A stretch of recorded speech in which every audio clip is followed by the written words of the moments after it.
Hey, how's it going there, guys? Welcome back to another TLOU Live. Welcome back to another TLOU Live pre-show.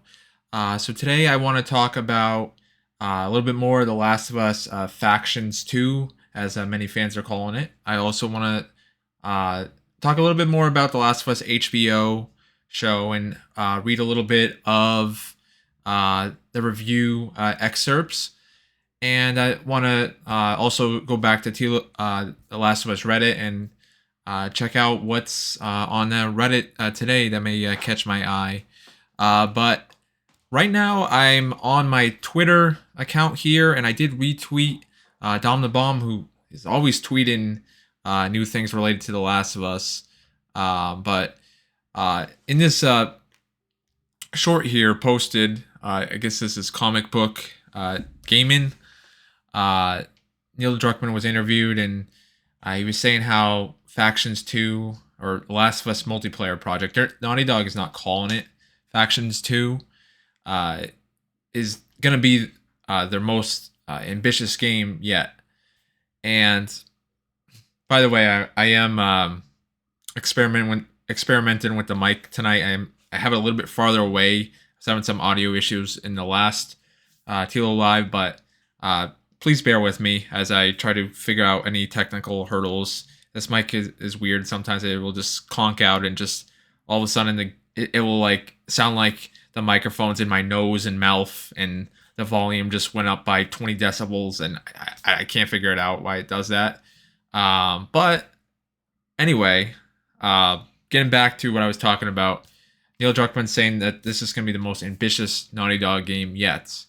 And I should probably give a little bit of background, or lack of background, talk about my background with Last of Us Factions. I played it here and there through the years. I haven't ever really invested too much time into it. I've tried to get more into it. Admittedly, I think part of the reason I never really got into it is because, especially during the PS3 and early PS4 days when, Last of Us and Last of Us Remastered came out, um, I just never played multiplayer, and I was just really just 100% invested in single player experiences. And even though I love uh, The Last of Us and its story, uh, and the gameplay, I just I don't know what it was. I just thought, it's just a multiplayer arena. There's no story to it, so and I know video games are all about gameplay, but I just I can see why people are into factions because I like I said, I do really like The Last of Us gameplay, and doing that on like a repetitive loop of it over many matches, and uh, it just being a gameplay centric experience. I can see how that can be enticing because I mean, The Last of Us One gameplay is great, and The Last of Us Two gameplay is even better. But I think part of the reason I never got into it is just because I wasn't super into multiplayer uh, when factions first came out, and now I would say I'm more open minded. I don't want to say open minded, but maybe I'm not. I'm not playing only single player games now. I feel like during that time is when I really was into, or I still am into, uh, the standard Sony uh, story experience. The very cinematic third person experience, and those are the types of games I just ate up during that time. And that's those are the types of games that really made me fall in love with Sony's first party output. And it was never a thing where I was like, oh, I want to play multiplayer from The Last of Us. Like, no, I play the Sony games for their single player uh, narrative, amazing narrative and gameplay experiences. That's what I would say. But as of recently, I have stated this on my other YouTube channel in the past, that I am starting to feel a little bit tired of the typical Sony first party formula of just having a third person shooter game set. Well, it doesn't even matter the setting, but just like the style that, you know, Ghost of Tsushima is a third person story driven experience.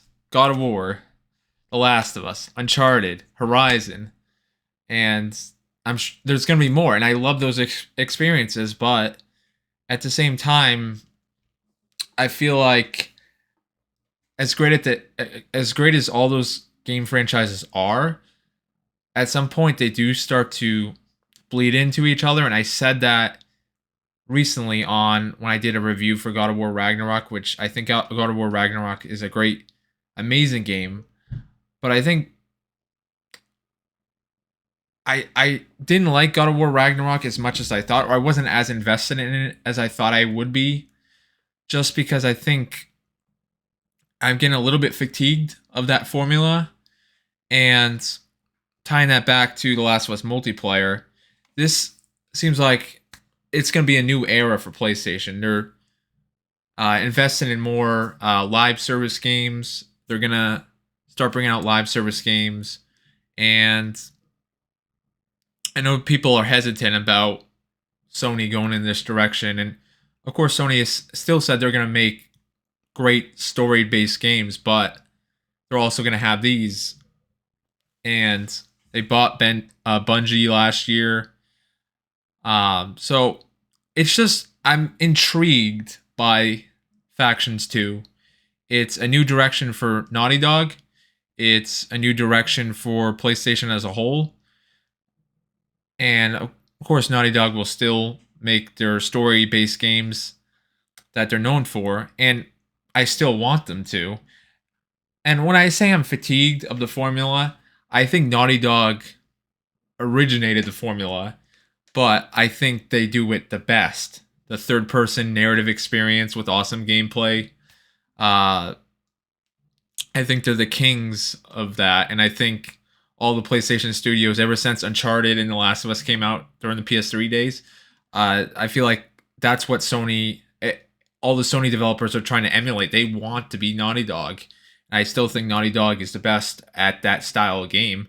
And I do want them to continue to make that, but I also want to see them evolve and innovate. And I think they will. And I think they continue to prove they can. So this Last of Us multiplayer game, standalone, the first Naughty Dog standalone game, standalone multiplayer game, it's just intriguing, and we don't know a lot. And right now, we're just speculating on what it could be. You know, it's gonna be set in San Francisco. We know that. We got some concept art, which I showed one of my prior TLOU lives. Just hold on one second here. So yeah, this was the. Oh, of course it's cut out. Sorry, guys. Hold on.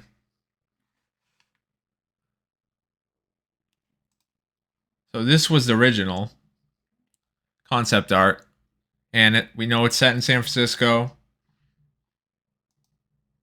but it just, they're saying, Naughty Dog has been saying there's gonna be a story with this, and the way they've been talking about this game, it sounds like it's almost gonna be like a Division-like game, which I never played Division, but it sounds like it could be like an open world experience where you team up in a squad.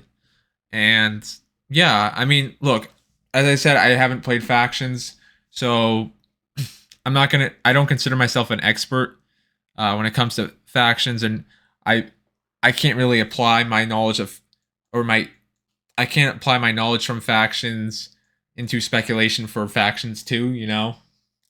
But a lot of people have been speculating online this is going to be like an open world game. It's going to be squad based. And they've been saying it could be PvP and PvE, and but just the fact that Neil Druckmann comes out and says this is going to be their most ambitious game yet, I mean, that just makes me very curious. Just like, I never envisioned Naughty Dog doing a standalone multiplayer game, because multiplayer has always been kind of like the tacked on mode that they have to their single player games. So yeah, it's just, I'm just interested by Factions 2, and I'm definitely gonna play it. Just because I feel like I feel obligated, and I have a Last of Us channel here. And it also does intrigue me that they're gonna have story, and just, it's not gonna just be a tacked on mode.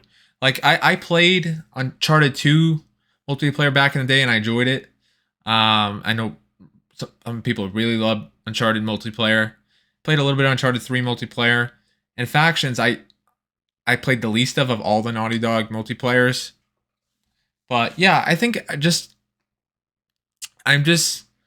ready to experience something a little bit different from PlayStation and Naughty Dog. And I think this is going to be refreshing. All right, guys. So the next thing I wanted to talk about or get into is The Last of Us, more into The Last of Us HBO show reviews. And I didn't really read any of the reviews in my last TLOU live there. I kind of just talked about the score, but I want to read some of the excerpts of the reviews here and try to understand what people are saying a little bit more. So let's read the first one here from Lorraine Ali. She said, like the 2013 game on which it's based, the television adaptation is such a gripping tale of survival because it makes ample room for savagery and love, desperation and selflessness.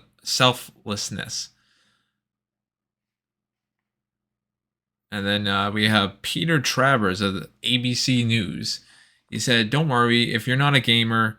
This series, the best screen adaptation of a video," he says, "vid game ever, will hit you hard."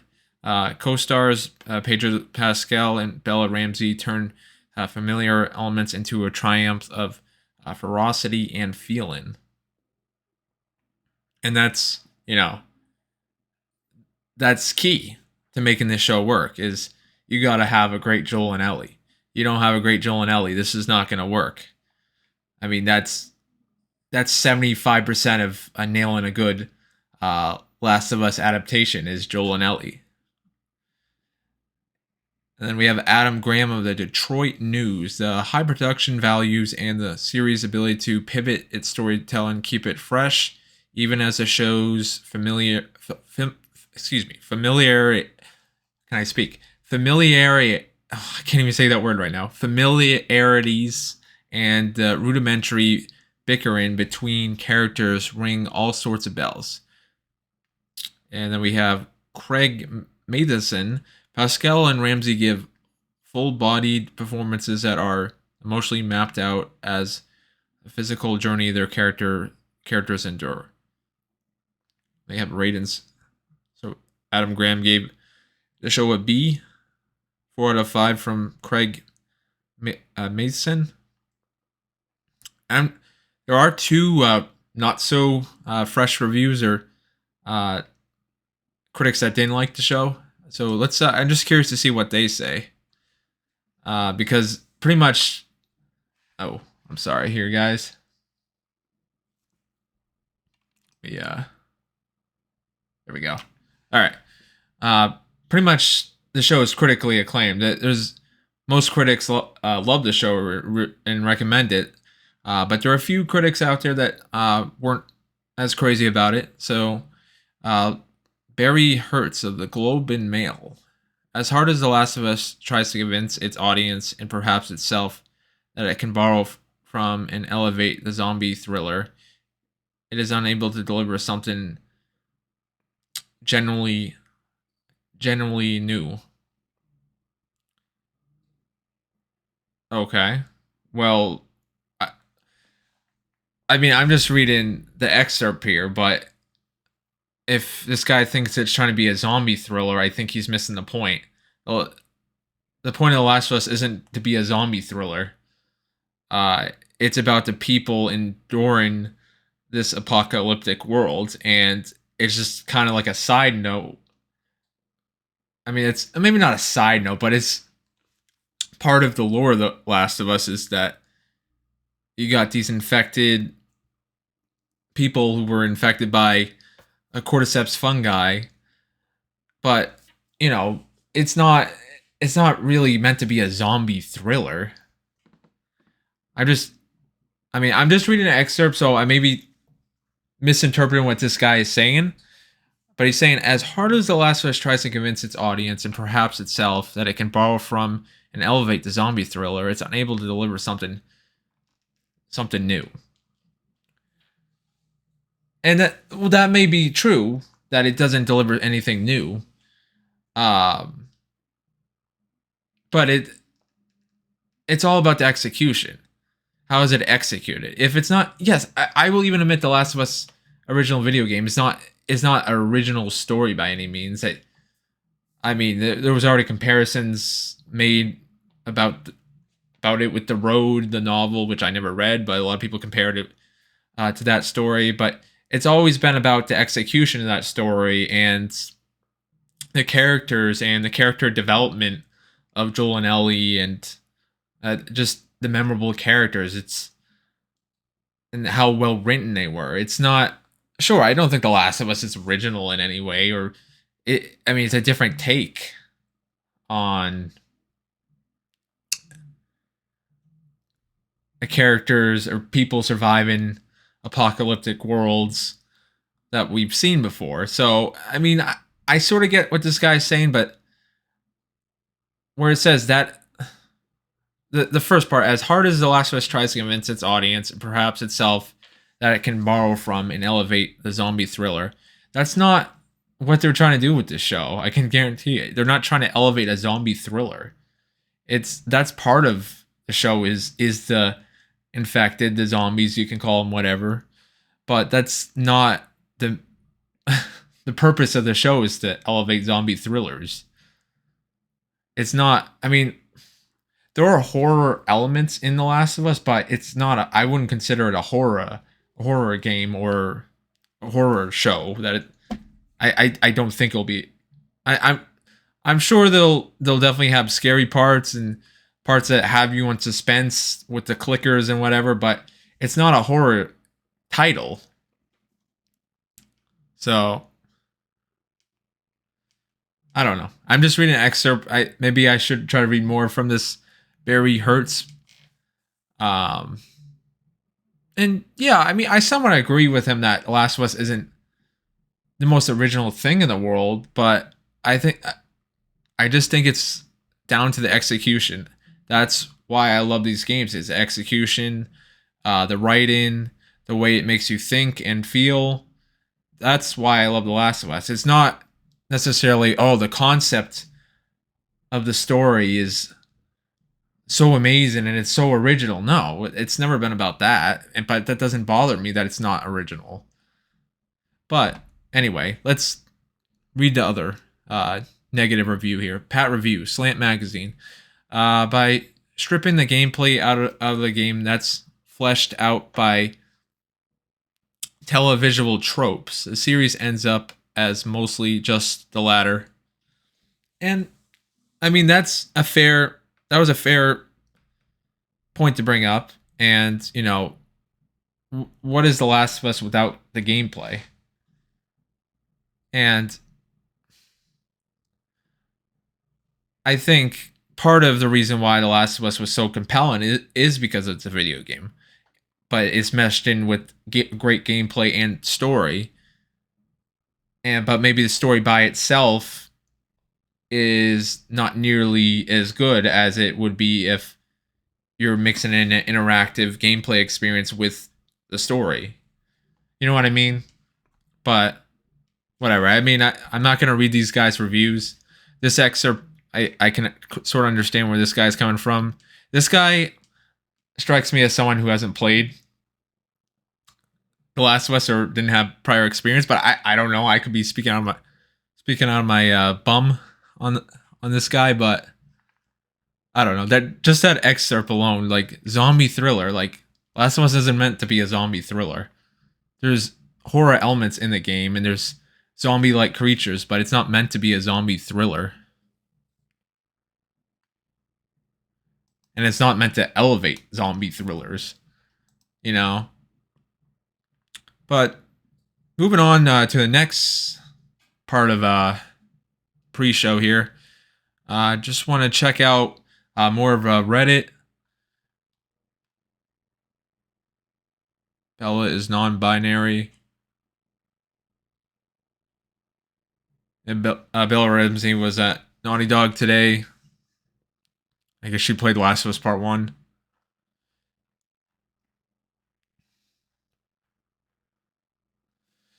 Just finished The Last of Us Part 2. Such an amazing experience.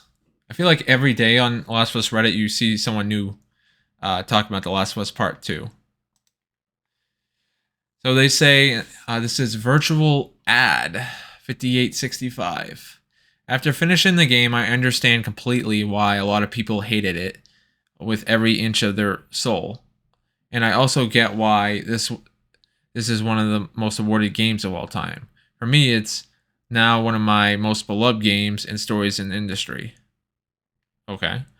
At the beginning at the beginning I was right beside Ellie and her quest, crying at Joel's death and yelling, I will effing kill you, Abby. But then when I saw the effects of grief, of repent, and became something other than vengeance, I felt like drifting away from Ellie, who just became unrecognizable by the end. The ending, just the importance of letting go of the memories that haunt us and wanting the suffering to end. It was, I think, the best possible outcome. What do you think of the game overall? Now, for me, I've heard people have this take before where by the end of The Last of Us Part 2, they don't like Ellie or they're more on Abby's side. And I get that. But for me, I don't think it's about being on one person's side.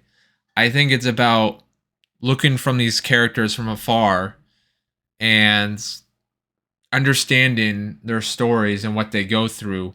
Both these characters, Abby and Ellie, have gone through terrible stuff, between Abby losing her dad, Jerry, to Joel, Ellie losing Joel to Abby, and other things like Ellie losing her best friend and first love in Riley, and obviously what Ellie does to Abby's friends and Owen killing them off in Last of Us Part 2 is terrible. And I mean, both characters have suffered a lot, but I think The Last of Us, you're supposed to observe these characters in this terrible world that they live in, uh, where they're put into tough situations to just survive. And for me, I'm someone who doesn't believe people are born to be terrible people or do terrible things like murder um, or just murder people and do other terrible things, whatever it may be. I think people, the situations and circumstances around their lives form the decisions that they make. And for the people in the world of this apocalyptic world, that means doing terrible things to survive. And I think a lot of people, not just Abby and Ellie, a lot of people in the world of The Last of Us had to do terrible things to I don't want, maybe not survive, but it's a world that's not governed by police. It's a world that has no governmental structure or laws. Like, what would the world be if it was, infected by this pandemic and mankind as we know it, civilization was coming to an end, and it was the last few, the last of us, of people surviving. I mean, I do believe terrible things would happen. And I think the extreme circumstances that Joel is pushed into by losing his daughter and then saving or stopping Ellie from being operated on is all because of the world Joel lives in, and he was able to get by it, or he was able to do those actions. I think it's just the extreme circumstances that these people are pushed into, making these very,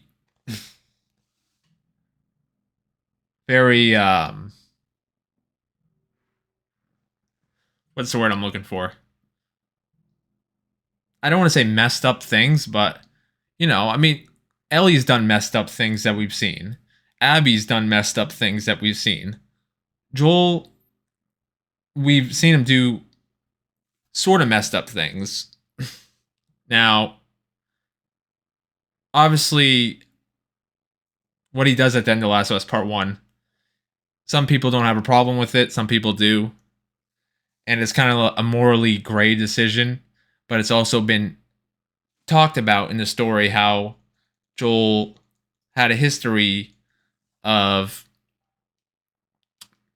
just torturing people, and that scene where he tortures two people to get information to find Ellie.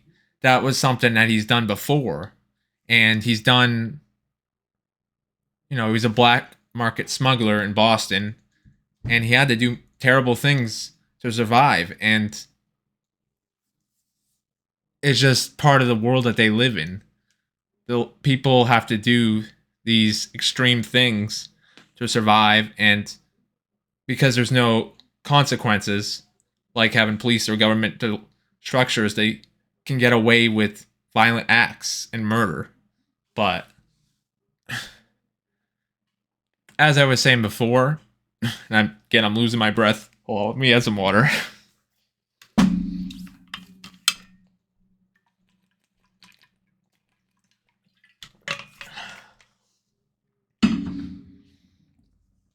As I was saying before, I never found myself at the end of Last of Us Part 2 being like, I'm drifting away from Ellie. I was more just analyzing why she's doing the things that she was doing, and how the loss of Joel really impacted her, and the whole PTSD that she had from losing Joel in such a traumatic way. And I think, I mean, look, I love Ellie's character, and obviously I get that she's done terrible things and Abby's done terrible things, and I have grown to love Abby's character as well. But I kind of understand that that's the world that they live in. These people that are surviving in this world, many of them have to do terrible things. So, and if Ellie and Abby were not in the world of The Last of Us, I'm sure they would be great people. You know what I mean? It's because of that world and the extreme circumstances that are in. And like I said, I don't think anyone is born and say they want to murder people or they want to do this or that. I think it's circumstances and situations. And I think Abby, Ellie, Joel are all in their, they want to do the right thing. But at the end of the day, they have flaws. Just, I think their flaws are many of people's flaws. So I know I'm talking kind of vaguely right now, but Yeah, I just think it's just the world of The Last of Us, the extreme circumstances they're pushed into. So, anyway, oh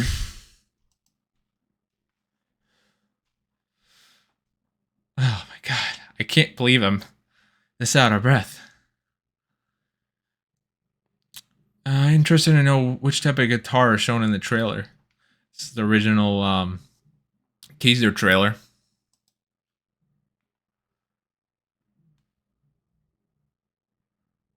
Looks like the one that makes sound. Oh, oh, David Deeds. That's very helpful. It's a Taylor Grand Auditorium 314 CE and Tobacco Sunburst. Huh.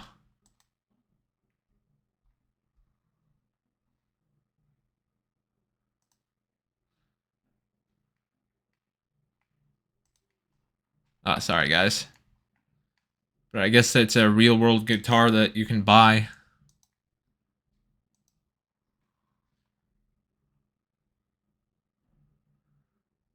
God damn it. Just finished a game, TLOU. God damn it. Best game I've ever played. Said the same thing after Volume 1, but now I'm left with this terrible sadness. Sad that it's over. Sad I'll never experience anything like that again. Sad that there was no real resolution. Alright, let's keep reading. Like, every day there's someone who's saying this about The Last of Us Part 2. They just finished it and how amazing it is. Or sometimes it's the other way around, but best story ever. Better than any movie, show, or game I've ever seen. Damn it.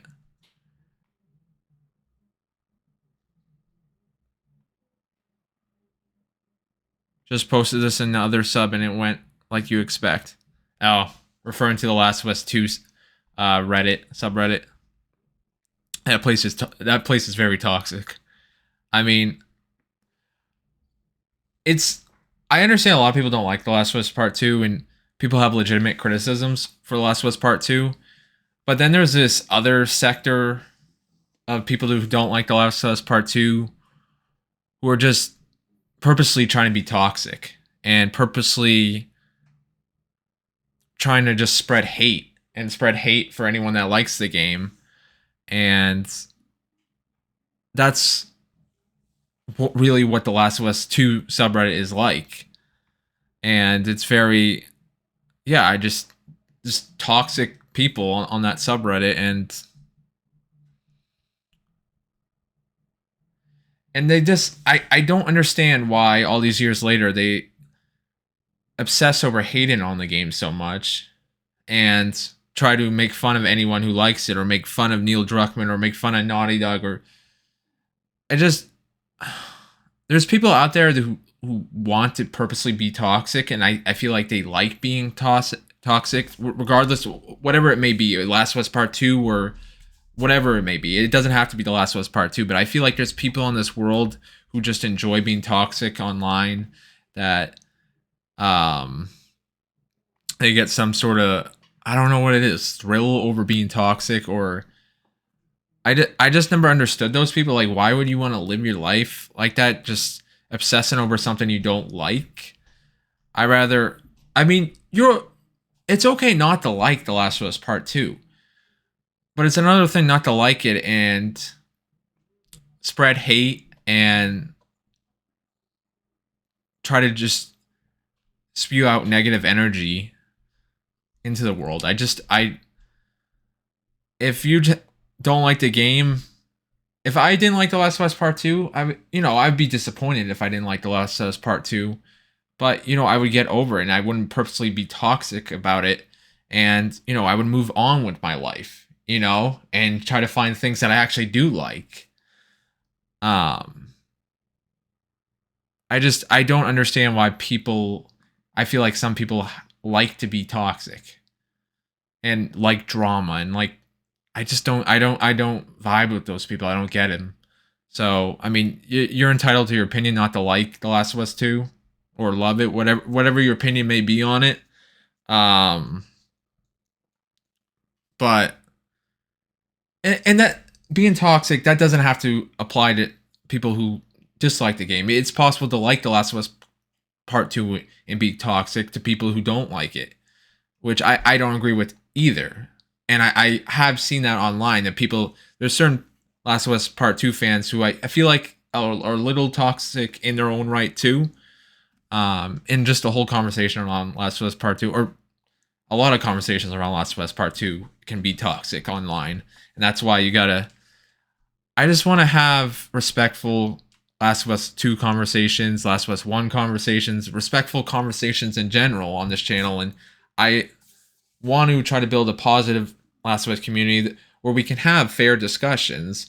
Like, you know, I want to welcome people who like The Last of Us, don't like The Last of Us, or kind of in the middle about The Last of Us. I mean, obviously, I will probably appeal most to people who actually like The Last of Us and The Last of Us 2.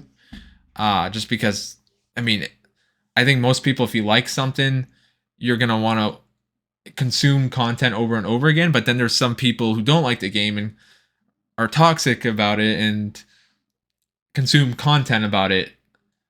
But I'm not looking to spread toxic content around The Last of Us 2.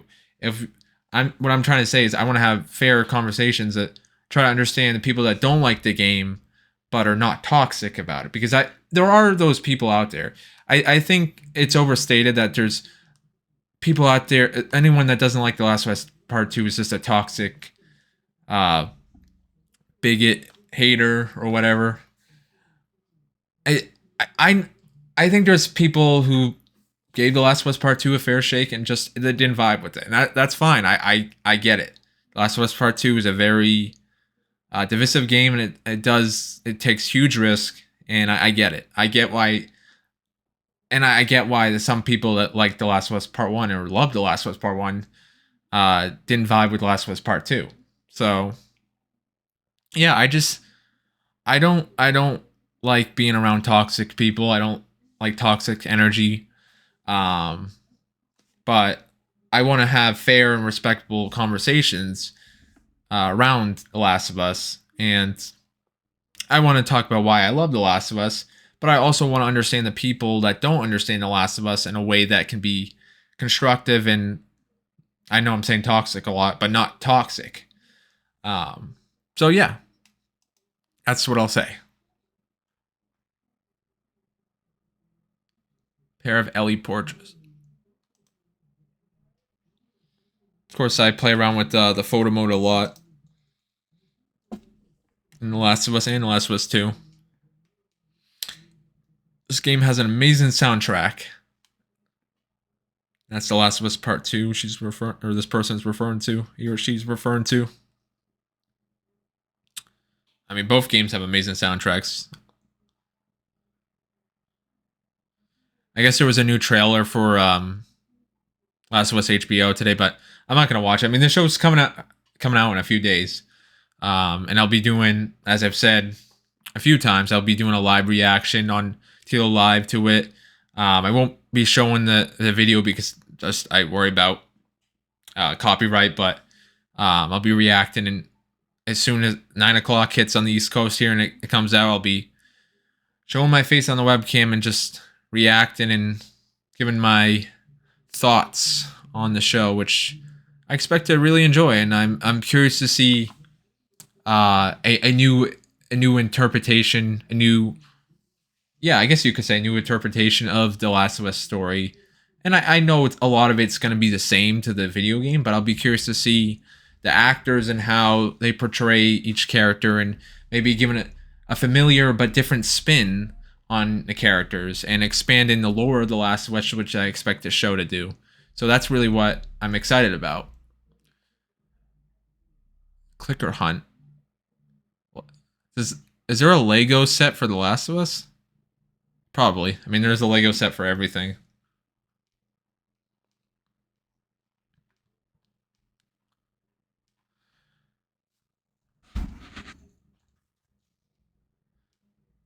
Alright, guys. Well, I've been going pretty long with the TLOU live pre-show.